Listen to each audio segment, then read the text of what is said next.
Glory Audio Book မှာကြိုဆိုပါရစေမင်္ဂလာပါခင်ဗျာ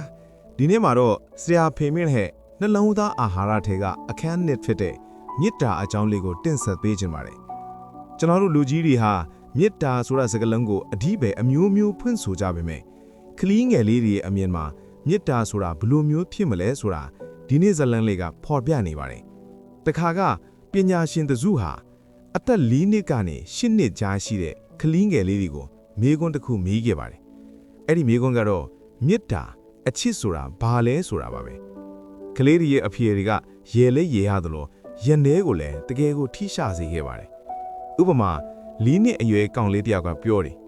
မေတ္တာဆိုတာဘောဘွားကခြေတော့နာလို့ခြေသေးမညက်နိုင်တဲ့အခါဘိုးဘွားကသူ့ရဲ့လက်တွေကအစစ်အမြစ်ရောင်နေပြီးမြဲလေဘောဘွားအတက်ခြေသေးလေးတွေကိုညှက်ဖေးနေတာမျိုးပါတဲ့နောက်ထပ်ကလေးမလေးတယောက်ကတော့မေတ္တာဆိုတာကိုကတစုံတယောက်ကိုချစ်နေရင်သူတို့ကကိုယ့်နာမည်ကိုခေါ်တဲ့အခါထူးခြားတဲ့ခံစားချက်မျိုးရတာပါ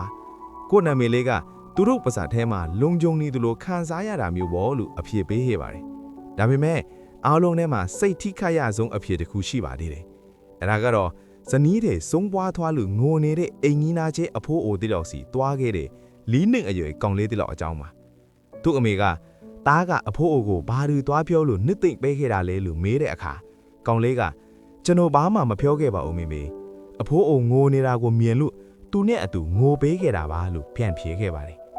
ဒီဇာလန်လေးကနေဆရာဖေမြင့်ပေးခြင်းတဲ့သင်ခန်းစာကအရန်ရှင်းပါတယ်